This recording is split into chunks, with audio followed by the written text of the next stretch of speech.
Yes. Yes. Oh, Wild yeah. Times number 70, Retep. 70. The big That's- 7-0. That's an accomplishment. 70 weeks, mate. It's not like we're doing a podcast every day. Not to mention know. all the bonus pods that are on Patreon. Yeah, there's lots, but man, there's a lot going on. Let's address the elephant that's not in the room. Forrest Galante, I'm going to break some news. Hopefully I don't get sued. Forrest has a new series that he's currently on the last shoot. So we've been sort of recording in between his shoots because he's traveling all over the world as he does, which will be on the Discovery Channel at some point soon. I'll let Forrest announce the details. So he's away. He's on his last shoot. He's in South America. He will be back next week. But there's so much to talk about. Who needs Forrest when you've got Retep? Retep, as Forrest would say, the professor. What's up, pal? Is that my introduction? Yeah. Here I am, pig trash himself. I'm really looking pig trashy these days because I trimmed my fucking beard, dude. Now, we've talked before in the past about how when you have a beard for many years and you've aged about 10 years and have not shaved in that time, you cannot shave. You look legitimately like a vegetable, like a potato. I do. Well, okay. Yeah, I see that there's a little there's a thing that comes down beneath the chin. Dude, and it looks like this. I just had the work done today to make it look like that. No, but honestly, very, very pig trashy. My beard doesn't fill in when it's not long. I thought it would be a good idea. Normally, I'll just trim down the sides and the mustache, but I trimmed this fucking goatee, and that's the problem. Let's grow it back. Doesn't fill in right here. How are you, my friend? I'm good. There's a lot going on right now. I mean, you've got the Delta variant spreading all around the country. We were supposed to have a guest on today, and he's got the COVID. He's got it. That's great. Refused Wonderful the vaccine. He's on his fourth or fifth day of COVID, and he's like, "Oh man, wish I got that vaccine. Wish I got it." Oh, he said it's awful. Of course. How'd he get it? His whole family, extended family, they went on a trip. 15 people got it. Great. To Florida? People. Nah, they're in Arizona. So he said that the 9 people who are unvaccinated that got it are all very, very sick. And he said the 6 vaccinated people got a cold and are already over it. That tested positive. Well, that's good news. That's great news. That made me feel good as someone who did take the vaccine. I was like, wow, that's actually good to hear. Because he's an anti-vax kind of guy. He's a real cowboy adventurer guy. Sure. But we'll have him on. We'll have him on at some point after Forrest gets back, and we'll talk about his trials and tribulations with COVID. We got the Olympics going on. You been watching it? Not really. I just watched the opening ceremony, which was real fucking weird. In true Japanese game show style. I was uncomfortable the whole time watching it. Didn't know what was happening. It was strange. What about you? I've been watching a little bit. I mean, I love the Olympics as sort of just background noise because you just, you can look down, walk away, who cares, whatever, a new event's on. So I do like the Olympics. I don't get particularly invested, but the ratings are down this year. Of course. Ratings are down, but I have, the producer, I have a way to fix it. And I'm not being funny. They should hire me. I will double the ratings of the Olympics moving forward with one simple fix. Okay, how are you going to do this? So, anyone who wants to can go online and submit an application, right? Okay. They add a lane or they add a contestant to every event that's just an average Joe.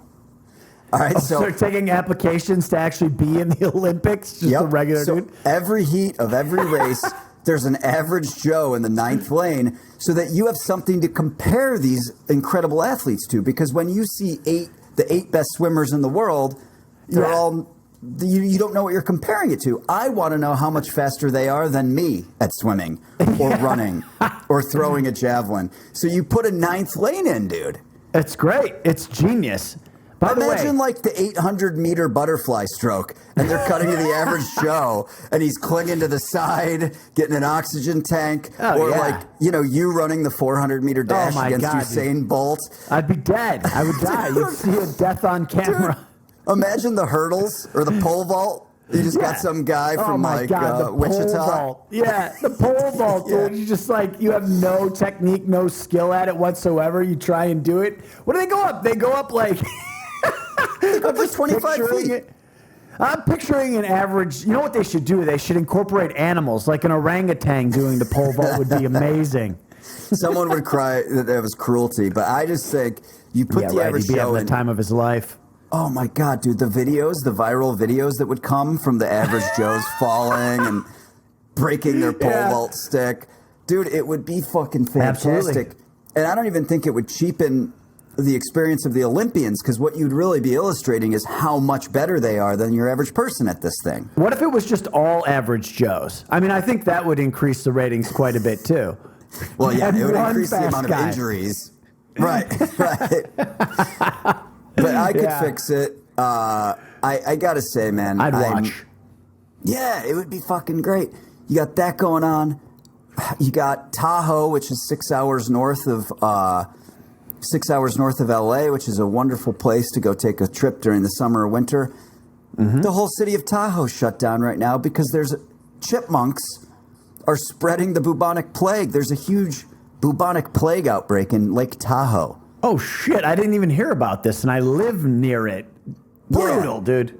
Yeah, dude. So basically, a whole bunch of chipmunks were dying, and they, near this one beach in Lake Tahoe, and they're trying to figure out what's going on, and they tested them, and they all had the bubonic plague. So they've been shutting down all the beaches because these adorable, cute chipmunks are running around with the plague. Oh, my God.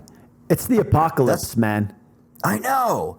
That's no good. You're worried about COVID. Next thing you know, you're like, fuck, got to keep an eye on these chipmunks. Well, dude, I mean, where does this where did this come from? Like, how does the bubonic plague just pop up again? Is this it's just circulating around me in nature at all times? If I knew that for my whole life, I'd never would have left the house ever. So I went on a shoot this past week. I was up in northeastern Utah, and I am someone who hates Los Angeles. You've heard me rant and rave about California. I don't like the taxes. Yeah, it's not great. I don't like the local government. A lot of things bother me about living in California. Yeah. I was up in the way up near Vernal, Utah. So it's 8,000 feet in the Uinta Mountains. Ooh, gorgeous. Nice. Gorgeous. I mean, you got elk, you got moose, bear, cougars, all sorts of good wildlife up there. Older women who are going after plenty of those. But no, I saw some cougar tracks, which were pretty cool. Saw a bunch of coyote tracks. They have a really interesting antelope up there. That's it's right on the border of Wyoming and Utah. And it's this really alien-looking antelope. Its face looks like a camel, and they're really small. And they're indigenous to the Uinta Mountains. Really cool. They're all over the road. And it's monsoon season right now up there. Mm-hmm. And so basically during monsoon season in the summer, you get this, I don't know what it is exactly, but the clouds are red. More signs of the apocalypse, my friend. Yeah, but so you have red clouds everywhere, and there are these big, thick fucking clouds, and there's just thunder and lightning all day, 24 hours a day for 2 weeks. So, so you're kind of, where we were filming, we would see it. We would just be it felt like you're in the eye of a storm. And you just have this beautiful lightning that's lighting up these red clouds. And then around 10 o'clock every single fucking night, man, it would come over you. And you would be we were in these thunder and lightning storms that were the scariest weather I've ever been involved in. Terrifying. I was in Arizona visiting the Grand Canyon for the first time.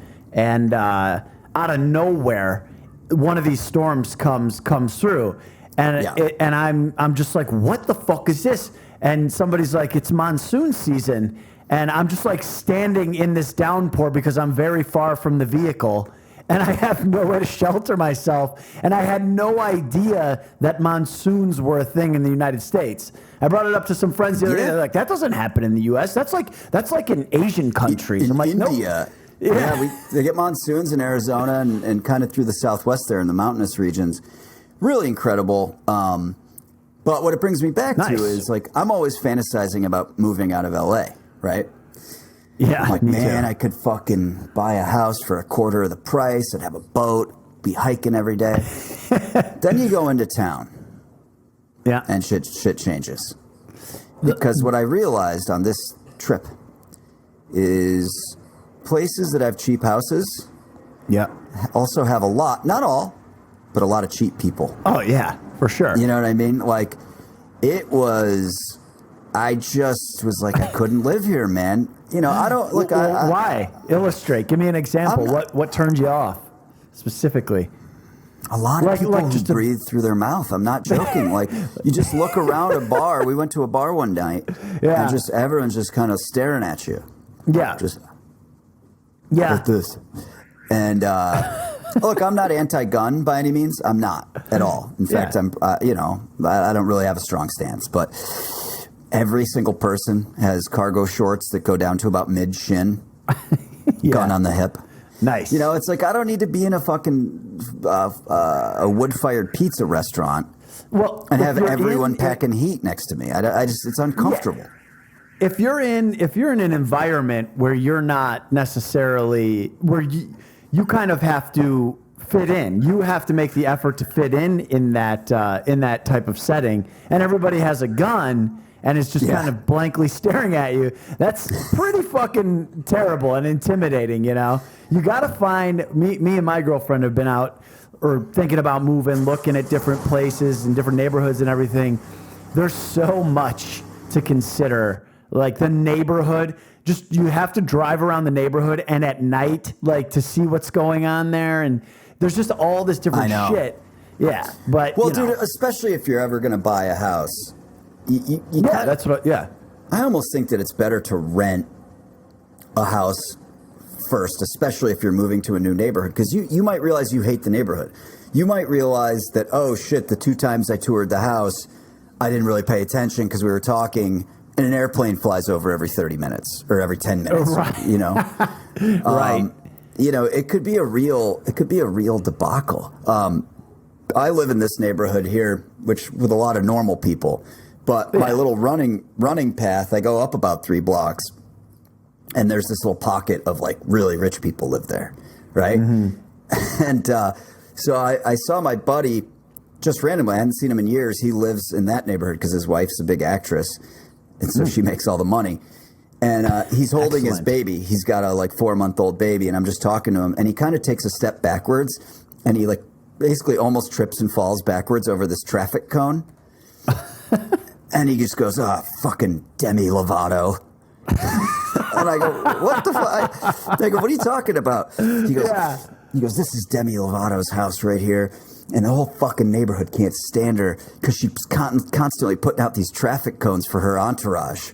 Oh, God. That's fucking annoying when anybody does that. It's crazy to me that even the fucking elites do that shit, because when I was in Hegwish in Chicago, which is like gang territory now in East Chicago, and it was back then, it was bad. It wasn't good. People fucking did that, and my mom would always be complaining like, what the fuck, like traffic cones on the street? Unacceptable bullshit, you know?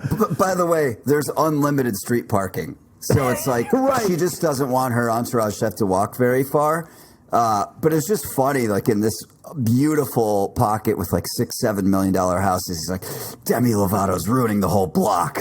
Yeah. That's like, what a disaster, man. By the way, quick aside, we'll have to correct you. I think she's a they, them now. She came out as a they, them. So not a she anymore, but it's fucking confusing, and we should not be canceled for making a silly mistake like that. Sorry that I misgendered her. I did not do that I can't wait for the controversy in the YouTube comments on this one. Dude, little wildlife news that I thought was kind of interesting. You know, birdwatching's a big deal here in the U.S. You ever gone bird watching? I mean, I've taken binoculars with me whilst camping and tried to look at birds. Yeah. Yeah, you gave me that little bird whistle, the Audubon Society bird whistle. From Yosemite, the redwoods. It's funny because I love the bird whistle you gave me so much. It's just a little red. Pull up a picture of it if you can, Retep. It's this little Audubon Society bird whistle. It's the official bird whistle of the Audubon Society. It's about $8. Retep gave me one of these, and they're fun because it's all manual. So you can make, it says like 10,000 different bird calls based on how fast you twist the little thing that's inside the wood bit, how much pressure you put on it. And so I ordered like 20 of these bird whistles, and I'll give them to people as like, just if I'm going to stay at someone's house or someone comes over, I'll give them the bird whistle. I have pretty much unanimously gotten the feedback from people like it's my favorite thing that I own. Yeah, it's so fun, man. I remember when I first got it, I just had it because it's it's one of those things where you have to get a technique to do it correctly, you know? For sure, yeah. It's kind of soothes the same itch as like a fidget spinner. Like it's just something to play with. It'll make your cat go crazy. Yep. Yeah, there it is. There it is. I highly recommend. Simple little thing. Let's put a link in the YouTube to purchase this product. We will make no money off it, but it is just, it's the best $8 you'll ever spend this thing. It's also, this tip is the best value that we've ever dropped on the podcast, guaranteed. Without question. But so this bird watcher, this guy, John Chadwick, right? Okay. Lives in the UK. He's just an avid bird watcher. And he set up some little bird boxes and a family of blue tits. It's a small little cute blue bird. Inhabited this bird box that he set up, built a nest. The mama lays some chicks, right? She lays some eggs.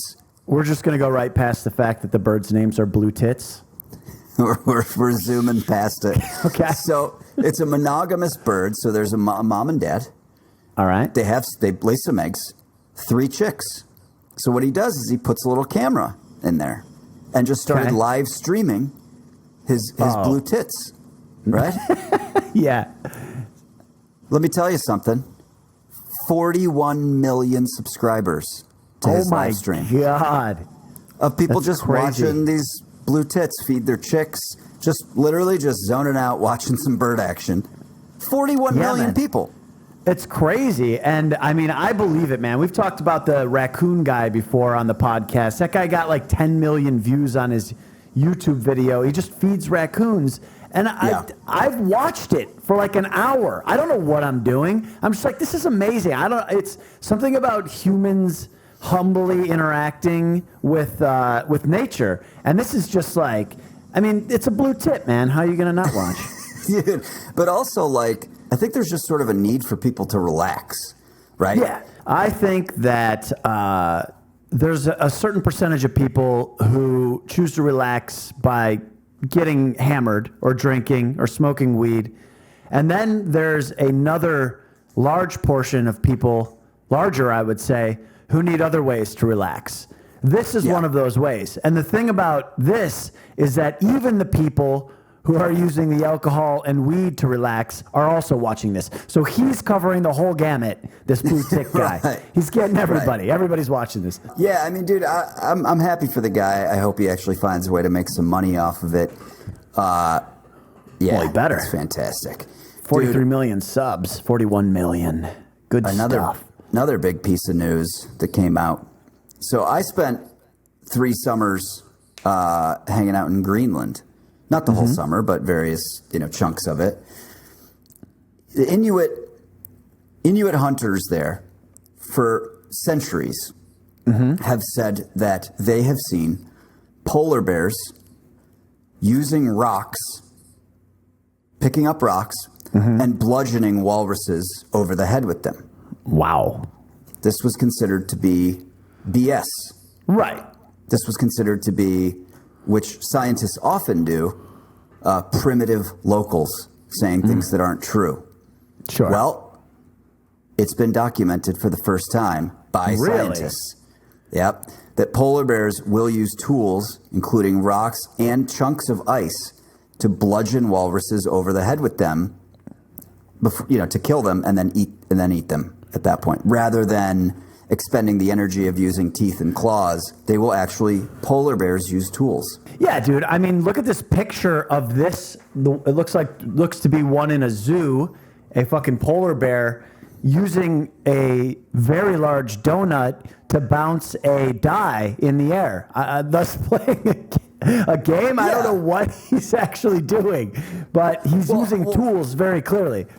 Think about how strong their arms have to be. So this was a study that was done by a guy named Ian Rankin, who works for an organization called Climate Change Canada. That is sort of a scientific outlet here. But think about how strong their front arms must be. I mean, this is a 1,000-pound animal close to it for a big male that has to be carried around by these arms, right? So think about the way, like, if you have ever just played with a domestic cat, or even dogs will use their paws and kind of grab your arm or whatever. It makes sense that the polar bears would be able to manipulate the tools, but the fact that they have the sort of the brain power to do it and figure out a use for the tools is pretty amazing.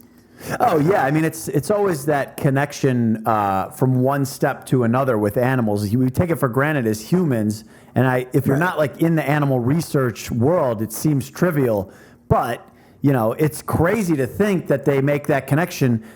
I want to eat food. I want to conserve energy. So I'll fucking find a tool that it'll be easier if I bludgeon it to death and eat it. Like I assume that's how humans evolved, basically. You know what I'm saying? Yeah, well, it's pretty fucking wild because polar bears didn't need another thing to be more badass. Right. Yeah, now in the battle royales, not only are they the fucking most vicious, strongest animal, they're picking up and using weapons and tools, guns, AK-47s, Uzis. Oh, yeah. People are fucked. They're building bombs. Yeah. What's been on your mind? What have you been thinking about? A lot of what I think about is the fans and the patrons and the things that they message me with. I don't have any to talk about right now, but that would have been a great segue. Yeah, that's called podcast hosting at its worst. What you just did right there. That was god awful. Yeah, I mean, I'm god-awful in general. Like I said, though, looking for a house. I sent somebody Retep's dating tips yesterday because she wanted to know if she should contact this one guy that she's been talking to on a dating app. She felt like she was getting slow ghosted, and I just sent her my dating tip. It was, What did you say? What's your recommendation if someone's getting slow ghost? Well, my tip is that you can't get too invested with somebody when you're on dating apps or beginning dating. You have to, it doesn't even matter. You can always just leave or find somebody else or cut and run, as I say, until you're living with the person, essentially. Anytime before that, you shouldn't let it affect you so much. And she was kind of letting it affect her quite a bit. And I was like, but she ended up not taking the advice and texting the guy and asking if she was being slow ghosted. What did he say? He said no, that he's just busy, which I knew was the case, especially knowing the whole scenario. He's traveling, all this stuff. But people fucking get themselves all in a tizzy and worked up. But here's the advice that you can't give to someone who's got a romantic situation that's causing them stress. Oh, just don't worry about it. Feel less. Right? Loneliness and the desire to ultimately to reproduce, which drives, I think, our desire to be loved and have company and all this stuff, is pretty goddamn powerful, right? Yeah. So that's why everyone you've ever interacted with at one point or another is obsessively thinking about someone they're courting. Yeah. It's the first thing you think about in the morning. It's the last thing you think about before you go to bed. Well, and especially the older you get, because you're like, fuck, I'm going to end up lonely. I'm not going to have anybody. I'm just going to be fucking depressed. I never thought about any of that shit until I was 36, 37 at all. Same. And it's not it's not like I'm obsessed with it, but it's definitely damn, dude, it'd be pretty fucking brutal to just be alone reading conspiracy theories by myself in a shitty, dim apartment. It doesn't matter how big it is, how much money I have, it wouldn't matter. Yep. Inevitably, you become the old guy at the bar where it's like, we like him. He's fun. He buys us drinks. Yeah. But he's the old guy at the bar. Like, we don't want to invite him back for after hours. Well, I mean, or you have like 1,000. See, I think you can get away with it if you're super into nature and your thing is legitimately that you can go into the wild for 2 weeks by yourself and camp and do whatever and survive. Like, but at a certain point, the other thing that terrifies me about getting old, and this one has terrified me for a long time, is that if you start like losing mobility and your physical ability to do things. Well, no, I meant like, you know what I'm saying? As you get older, and it's like it's happening now, like middle age. It's happening. And now I'm just it's happening.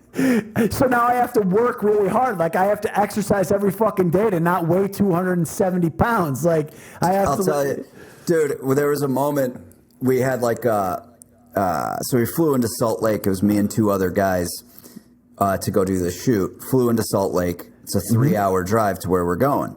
Right. We just drove straight through, no stops.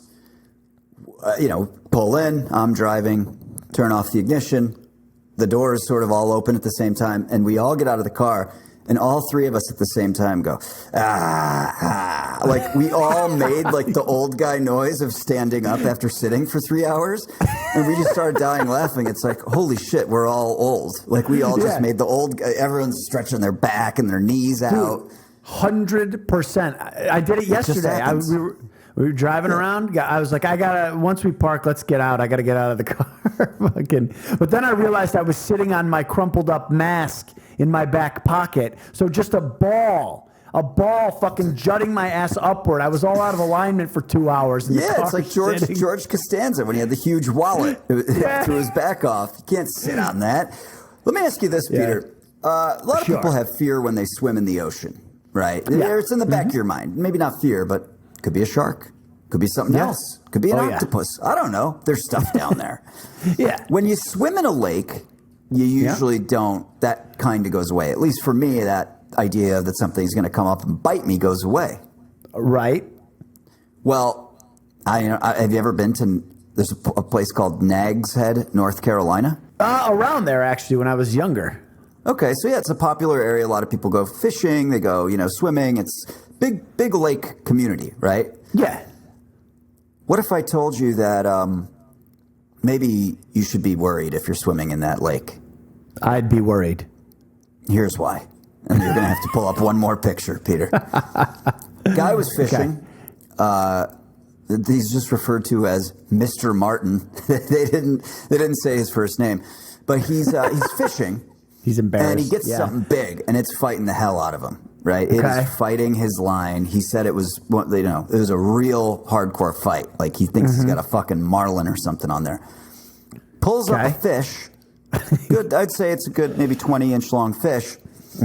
Huge mouth, full, completely full. So it's not just around the outside. Its whole mouth, as you'll see, down the center, are lined with human teeth. No, brutal, dude, brutal. I've already been looking at this. So for those who are on listening to audio only, you should come to the YouTube and check this out. It is legitimately a fish with rows and rows and rows of what look exactly like human front teeth.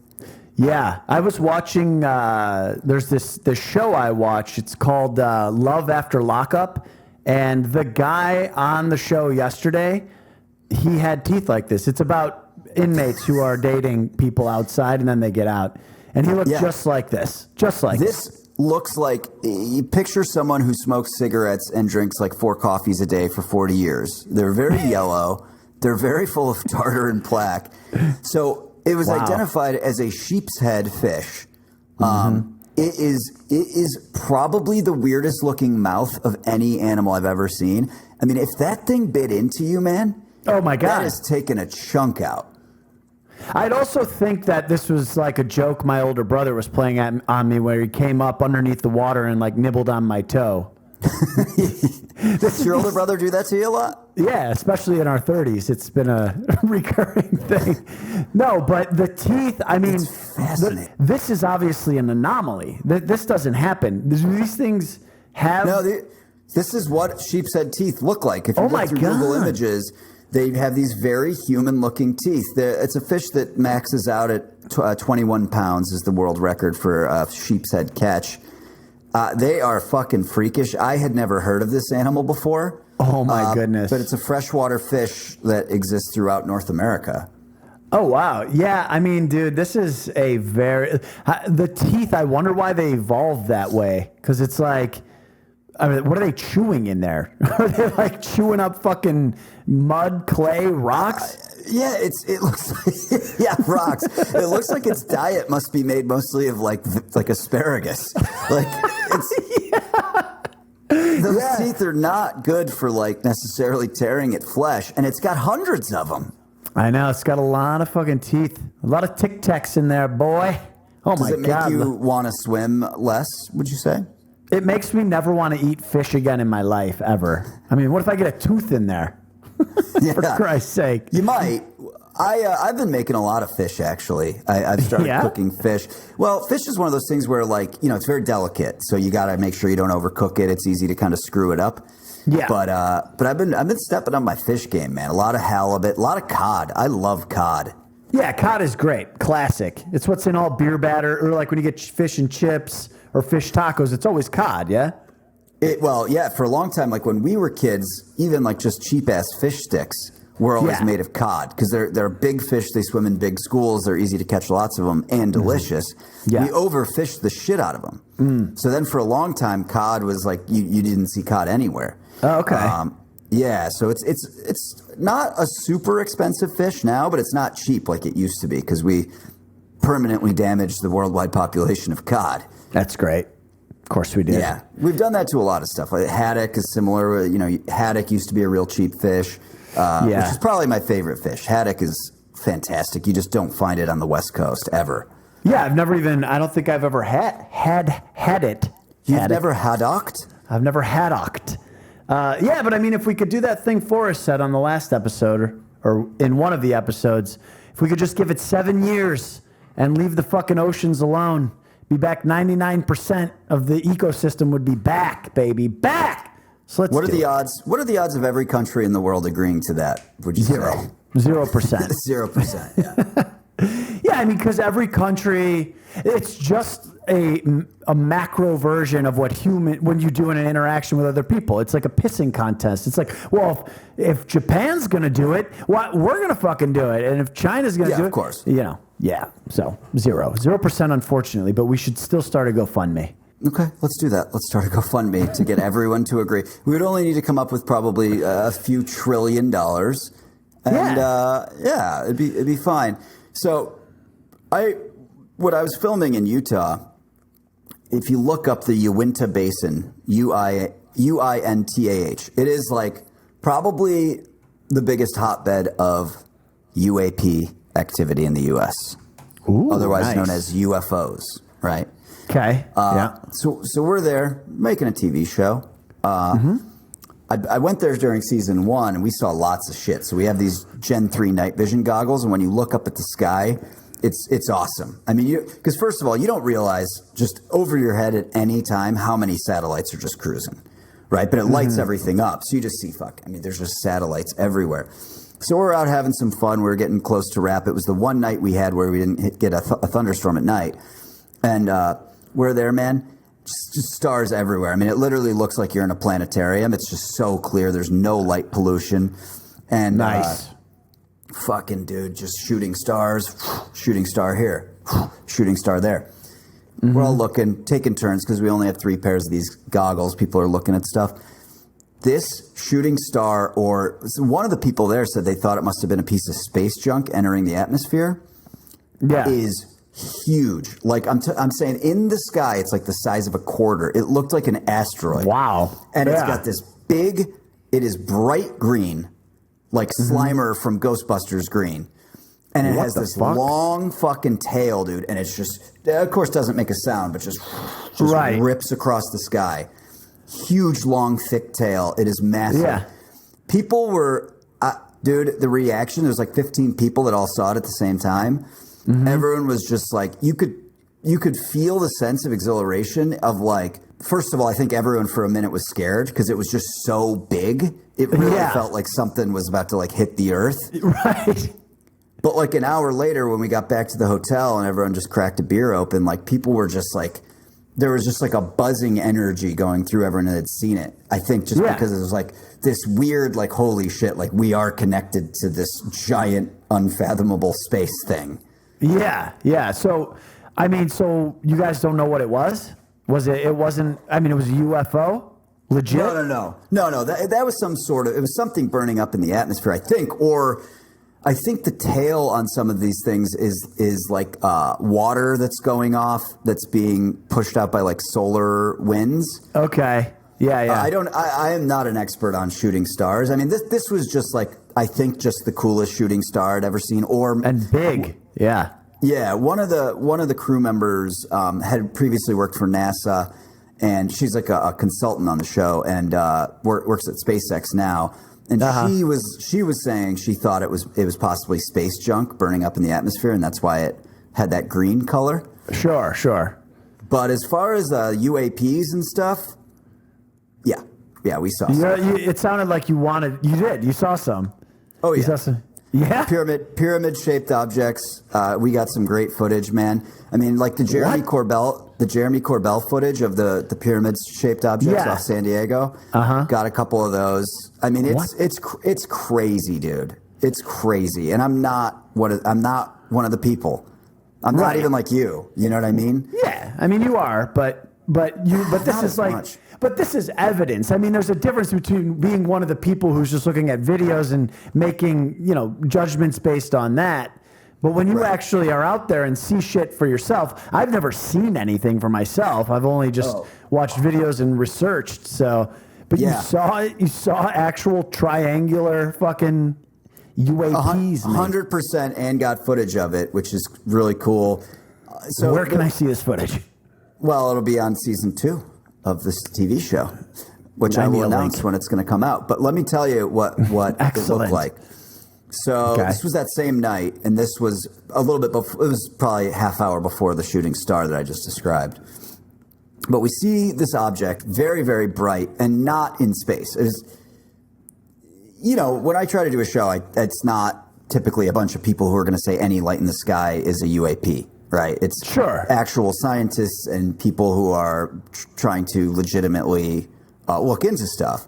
So there's there's satellites, there's all sorts of stuff going on. This, to the naked eye, don't need the goggles for it, is a very large, unbelievably bright object that's coming across the sky, and it's high up, but it's not. It didn't appear to be in space. It was lower than that. Clearly not a plane. Completely silent. Not a plane, not a chopper, not someone else's drone or anything like that, right? Right. Huge bright light. People are looking at it with the goggles and they're like, holy shit, you can see the shape. Holy shit, it's a triangle. So I get my chance to do it. And it wasn't exactly a triangle. It was kind of like that. It almost looked like maybe like if you've seen like a Native American like spear point or arrowhead. Okay, yeah. Yeah. It had that shape to it, had a huge bokeh of light coming off of it, and it's cruising. And I have the goggles at this point where everyone who doesn't have the goggles, the night vision goggles, goes, holy shit, it just disappeared. I still had it. Nothing had changed about what I could see with the night vision. But they couldn't see it anymore, right? Wow, yeah. And it's cruising, and then all of a sudden, shoop, just gone. Just accelerated. It appeared to accelerate, and then just gone. Disappeared. And so I was asking the SpaceX girl, and she was like, it could have something to do with like the curvature of the Earth, why it appeared to disappear like that. But she didn't quite have an answer, but we got it on video, and it's undeniably triangle or pyramid shaped. That's crazy. Fucking cool, dude. The fact that so it basically turned its lights off, so everybody else couldn't see it at that point, and then you could still track it. And then it was like, boom, out of there. I mean, that is fucking weird. Like, I mean, as far as the curvature of the Earth or something like that, sure, maybe. But it seems like more intelligent than that to turn off the lights and then zoom out of there, you know? Like, yeah, and just the size of it, the shape of it, the speed it was going, and the fact that it made absolutely no sound whatsoever. Yeah, and it appeared to be in the Earth's atmosphere and not in space. Yeah. Dude, for sure. That's fucking crazy. I can't believe you haven't told me about this. You knew that I wouldn't be able to sleep. That's why you didn't tell me. Yeah, man, no, it's wild. I would love to even just have you come out there at some point. I'm going to go back out to the set in a bit. I'm in a down. few weeks. But I mean, it's wildly active. It's unbelievable. You just look up at the sky out there. NASA had a base there they put basically out in the middle of nowhere. It was called the Vernal Gravity Project, NASA or something. NASA Vernal Gravity Project. And it was very low key. They basically, built a base in the middle of nowhere, and people didn't know what it was because it was completely fenced in. It was small, but it's kind of like Area 51, where access was blocked off, and then people filed some Freedom of Information Act requests and stuff like that. And they said they were studying a gravity anomaly. But then another guy, like 10 years later, because this was, I think, in the 70s and 80s, filed another FOIA request and got a response that they were tracking satellites. So two different FOIA requests got two different answers, separated by 10 years, about what NASA was doing in this area, the Uinta Basin. Yeah, of course. I mean, they may very well be doing both of those things, but what else are they doing? That's the real question, Right. Dude, that's fucking wild. So this is in Utah. This place is in Utah, right by where you were at? Yeah, Vernal is the closest town. So that's where we would stay, and then we'd drive about 55 minutes up into the mountains. To this particular area that we're looking at stuff, and totally secluded, no houses within miles and miles and miles. There's all dirt road to get to where we're going. And I got a flat tire in a thunderstorm coming back down the mountain. That was nice. Trying to put a fucking donut on a torrential. Yeah, I hated it, man, because the thunder and lightning was super loud. Oh no! So were you afraid you were going to be abducted? Is the question. No, fuck no. Wait, so isn't this where Skinwalker Ranch is too? Yes. So this is this was not for the Skinwalker. They have a TV show that's on History Channel. I was not filming there. Skinwalker is about 10 miles down from where we were filming. But that's where like Bob Bigelow was doing the bass studies and that stuff. So they were on Skinwalker, which is 10 miles down the road from where we were. I'll tell you another thing. There's a lot of Bureau of Land Management, BLM land, around there that we had to pass through. Because what we would do is we'd drive about 50 minutes, then we would get into Polaris vehicles and then cruise up into the more rugged terrain. What's a Polaris vehicle? Like a four-wheeler? Like a four-wheeler, but one that can sit two people. Gotcha. So it's like a utility vehicle. So that thing that Forrest flipped over in the Shark Week special. Well, that was a dune buggy. But so we're in one that's made for rocky mountainous terrain. So, and that was fun as shit, because then we'd drive about 45 minutes in the UTV and we'd just race and stuff. But we passed through some BLM land, which ranchers rent out. Right? So we were passing through lots of cows and stuff, and there's a couple I don't know if they're called herds or whatever, but some ranchers' cattle that we would drive through in this one pasture. One day we drive up, they're all dead. What? Are you fucking morning, serious? Nope. Oh, yeah, dead serious. Yeah, they're all dead. All the cattle are dead. Dude, like how many? Look, I tell stories for a living, so I say they're all dead. It's probably like 12 dead ones, and then the rest of the herd. But here's a cool thing, man. The rest of the herd hung out real close to the dead ones for a day before they kind of moved on. Mourning them? Fucking just dead. 12 dead cattle, let's say. Between 10 and 12. That's fucking weird. Just spooky shit, man. That would definitely what the fuck happened there? I mean, so this whole area is like a hotbed of paranormal activity. The Skinwalker shit is legitimately one of the things that I got scared reading about on Reddit. There's like a subreddit, and the native people who live there, they won't even Ute Native Americans, Yeah, so they won't even talk about. They won't say the word like skinwalker. They won't talk about them because the theory is that, or the old whatever it's called, is that they will then attach to you. A skinwalker will attach to you, and a skinwalker is essentially this negative, dark spirit that can shapeshift. They think that it's run by like bad, evil shaman kind of people, witch doctors, and that they can turn into these kind of animals. And there's all of these accounts from all of these people, and the shit's fascinating. But that they'll come and they'll harass you and they'll like fuck with your animals outside, your house and stuff if you talk about them or you acknowledge their presence. But dude, the fact that all this shit happens in this one area, like sky, to earth, to mystical shit, all in this one very small area is pretty fascinating, man. Yeah, the skinwalker thing. So it started as a Navajo legend, and it was medicine man who went bad, right? And seen as a harbinger of doom, and they can shapeshift and often appear as like a coyote or a wolf or something like that. One of the things that is reported, around Skinwalker Ranch is cattle mutilations, right? Yeah. Which I now understand. So we saw these dead cattle, and a few of the ones I was like, as a producer, I was like, well, we should get some shots of it. Like, it's a little weird. Let's film, get some B-roll. Right. The ones that we were filming all had sort of their guts were pouring out of where their anus used to be. Oh, really? Wow. And that's very typical, like, canid behavior. Actually, when Forrest and I were doing an Extinct or Alive shoot, it didn't end up making it into the show, but we came across a moose calf in Newfoundland that was still alive that had been attacked by coyotes. Yeah. And or maybe a Newfoundland wolf, who knows if it's still around.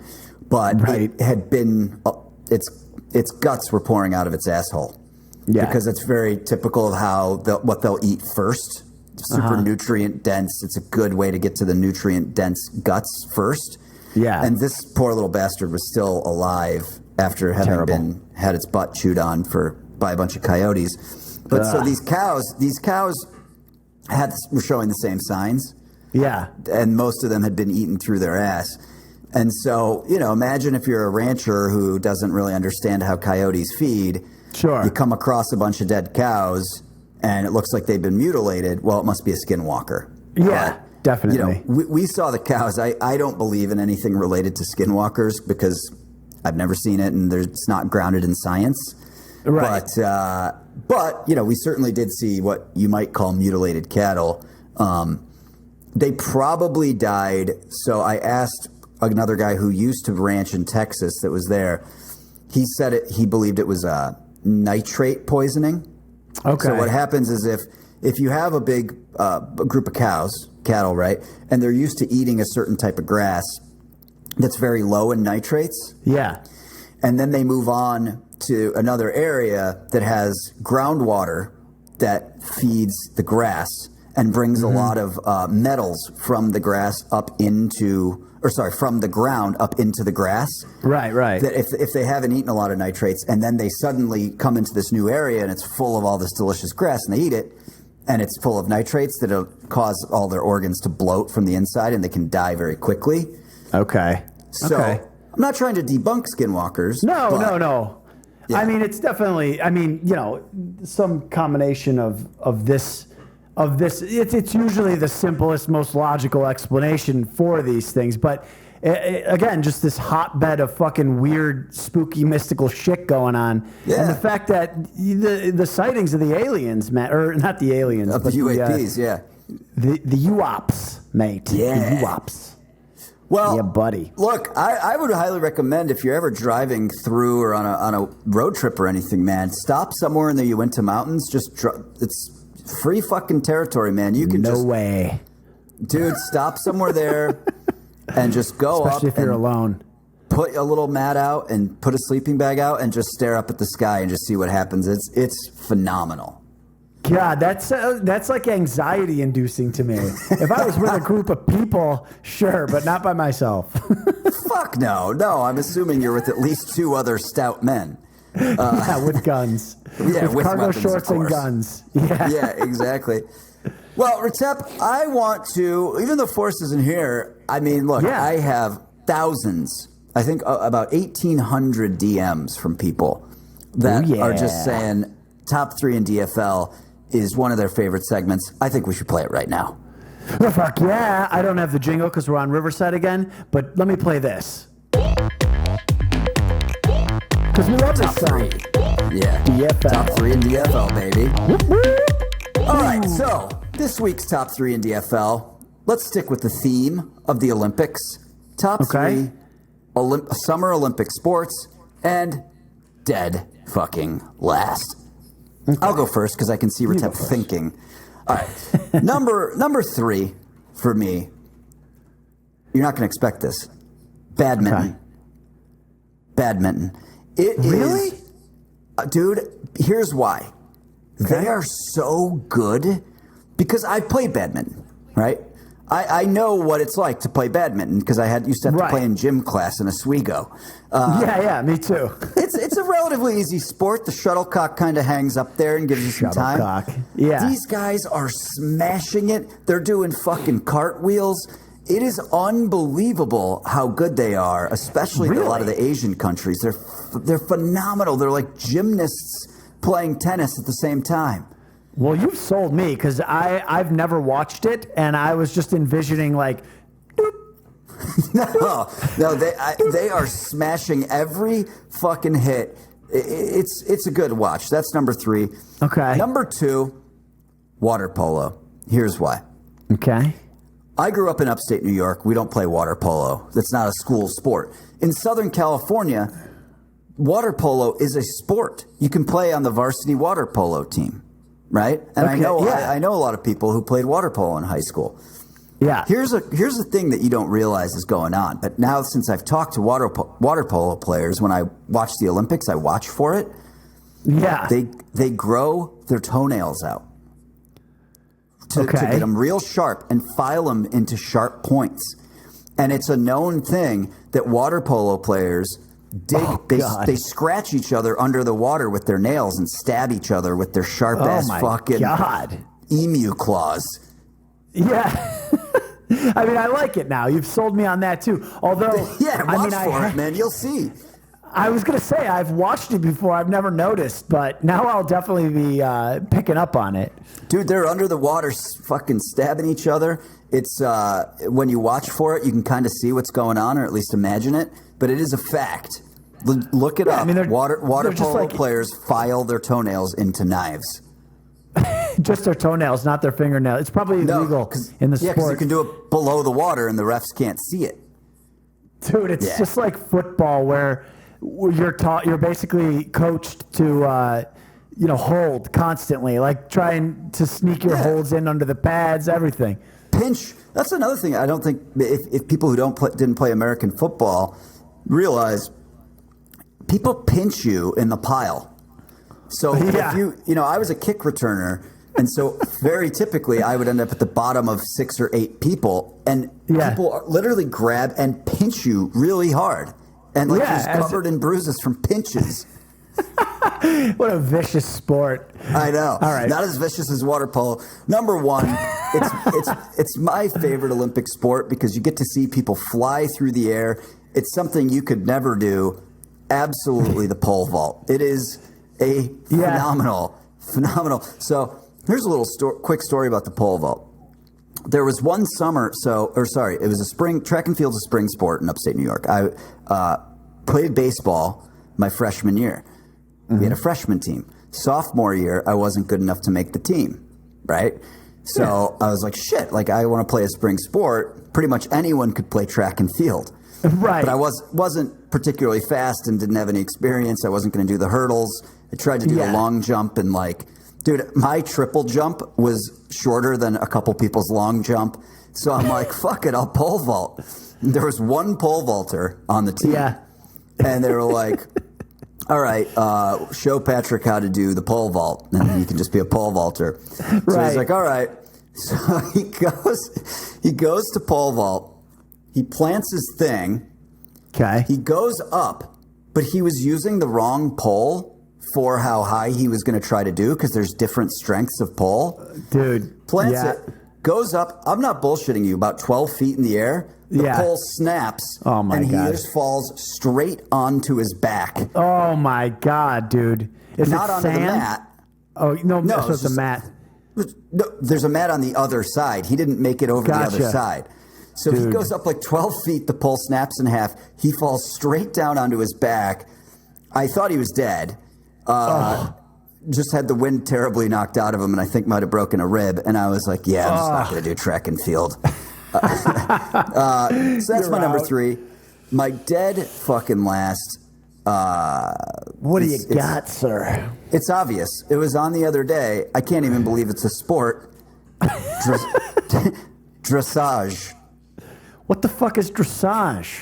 There's an Olympic sport called dressage, and it's literally people in these very prim and proper outfits, like these like red suit coats and like khaki pants with helmets on, sitting on top of horses, right? But the horses aren't running fast. They're not jumping over shit. The horses literally are just dancing. So it's a human sitting on top of a horse that's just like, just doing sequences. Like, they're like, oh, here it comes. The left, right, left, left, left, right. And like the horse has to like lift its fucking hooves in a certain order. And the person's just like sitting there. It's terrible. I can't believe it's a sport. Dressage is dead fucking last. Dressage, yeah. I mean, that one is fucking wild. I've actually seen like videos of it. I've never actually seen it in the Olympics. But terrible. I've always wondered what the fuck that is. Yeah, just clucking around like that. Very precise controlling of the horse. Sitting on a horse that's dancing. What do you got? What's your top 3 in DFL? All right, dude. So I'm going to start with my top. My third is going to be table tennis, man.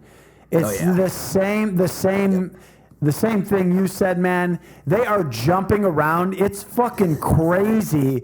Yeah, you think they're just going to flip the ball back and forth, but they have like massive fucking calves, massive quads. They're going, the whole room is the table tennis court. And they're standing so like 40 feet away from the table. It's the craziest shit. You can't even see the ball half the time when they serve it. It's just like boom, boom. But then they're like over on the other side of the room. It is fucking wild and entertaining to watch. And then agreed. That's a good pick. My second one is beach volleyball, the women's, because they're half naked. And I've always watched it because they're half naked. And when I was younger, I was obviously into that. I was a young male, human. The Olympics are fucking boring. And that's what I watched that one. And that's the one that I'm just like, oh, okay, yeah, it's the Olympics. This is what you watch. By the watch way, the beach volleyball. Always on. It's always on. And I think there's a reason. It's because people watch it. Exactly. Yeah. And then my third is just, this is my number 1, dude. And I didn't even know this was an Olympic event until I watched it the other day.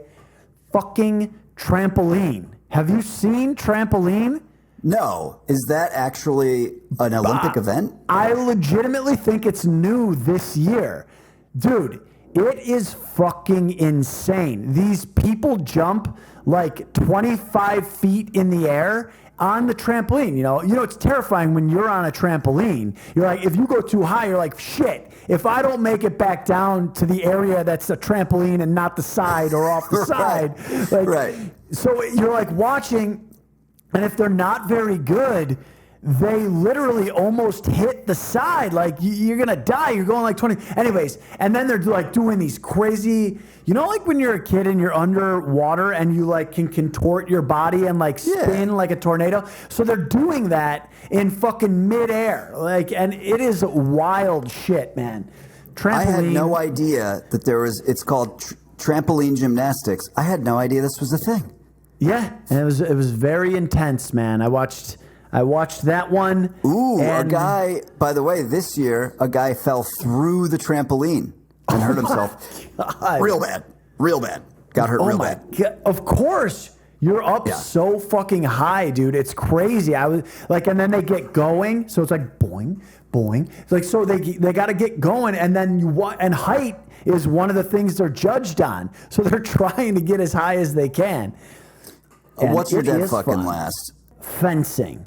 Because the problem with fencing is that anytime things get going, they stop the match. It's like you get a poke, it's stopped. If somebody pokes you, anything happens, all the action is immediately stopped, and you go back. That's a good point.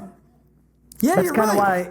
Yeah. So it's like, I want to see a straight up stabbing murder. They have pads on. I want to see a samurai sword fight.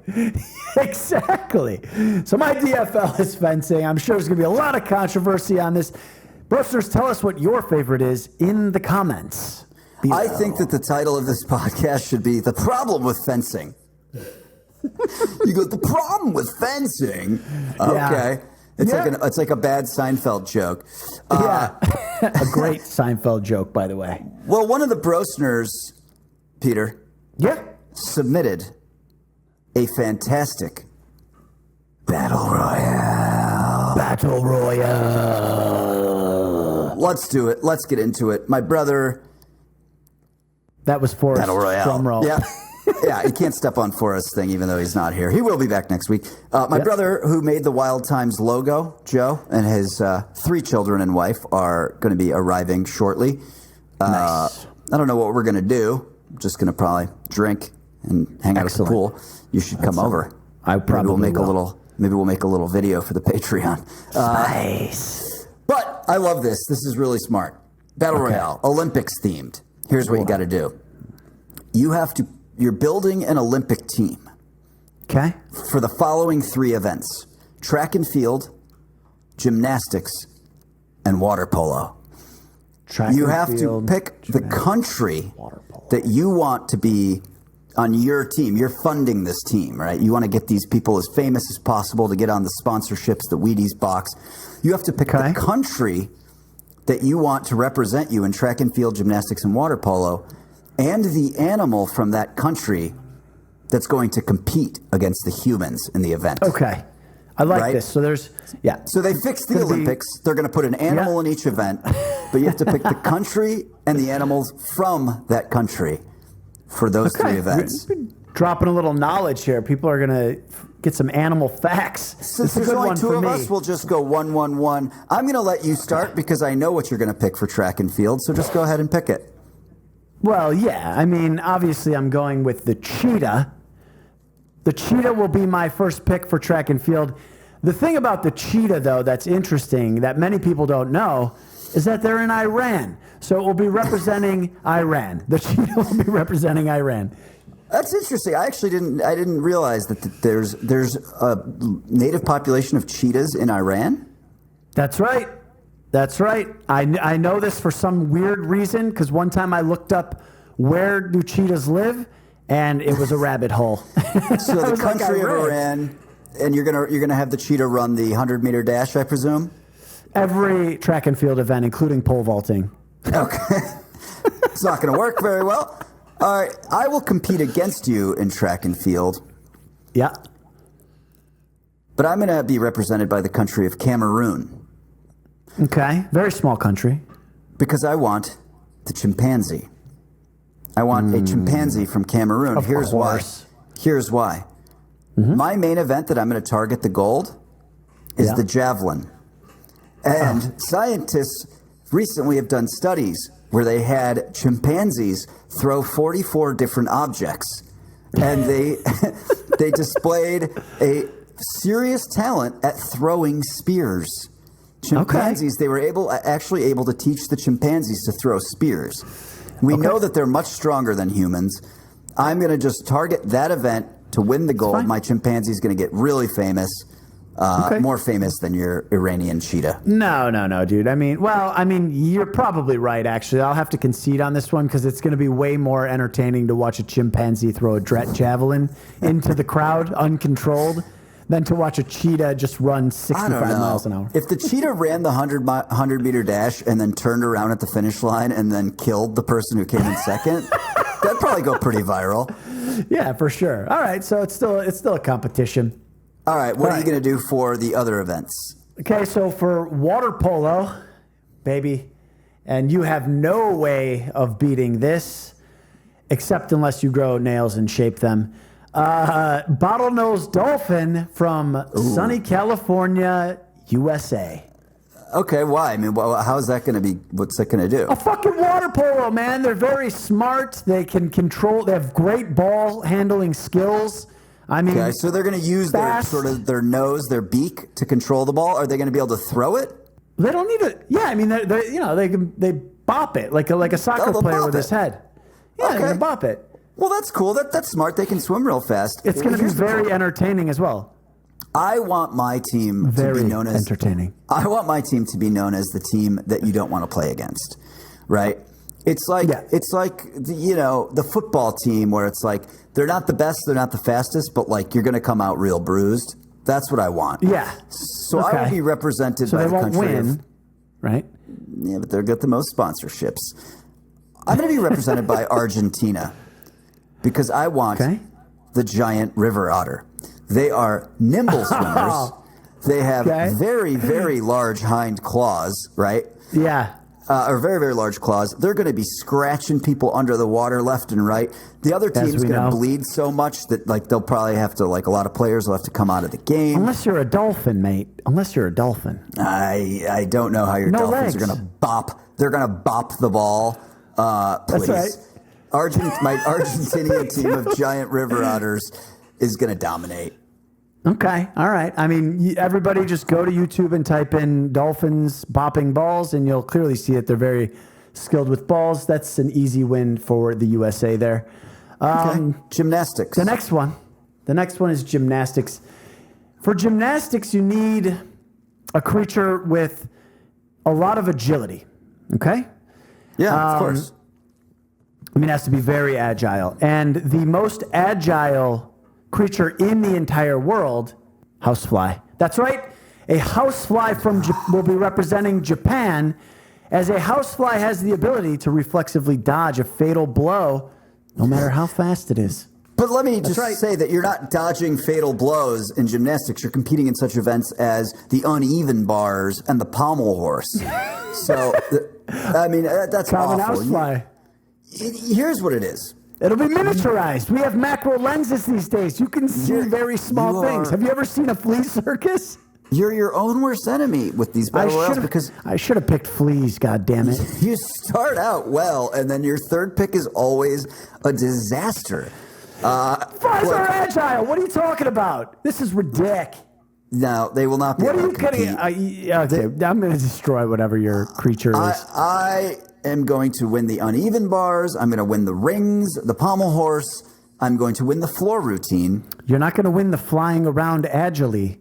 I will be represented. I will be sponsoring the team from Brazil, a team full of spider monkeys. I don't even need to say anything else. They have opposable thumbs. They'll be able to grab the rings, grab the bars. They're incredible climbers, as you know. They're great gymnasts. Vote for me. Put it in the comments. Look, I defy you. If you think Retep won this, I want you to tell me personally. Go to @Spiceman and tell me. Because I will argue with you for days about this. I just fucking dominated you there, son. Nah, sir. You're just ridiculous. My fly will be flying around very agilely, winning all of the gymnastics competitions. And, Forrest should be back soon. So hopefully people will stick on, even though your picks were a shit show. So listen, people came for Forrest. They stay for me and you. Hope you've enjoyed this. We will, Forrest will be back. We'll be back in the studio. We'll continue to post an extra podcast for a month on the Patreon. Retep just uploaded a bunch of never-before-seen scenes from Extinct or Alive. We'll to the Patreon. We'll continue to do that. And there's all also sorts of other shit. Pat's dad tip I uploaded on there. That's segment one. We have to. People have to tell us if they like that, because then I could do more. Yeah. It had a lot of likes, dude. 1,400 likes. Nice. People are loving it. Well, Retep, this has been a lot of fun. Let's please grow your beard out for the next one, sir. I'll try. I've been trying to cover it up. If you like the podcast, find all the links at thewildtimespodcast.com/info. The Patreon at patreon.com/wildtimespod. All the other shit is there on the website. You can listen everywhere. You can watch. It's been fun, mate. We love you. Love you. Good way to start a Monday right here. Oh, yeah. Great Monday. Have a great Monday.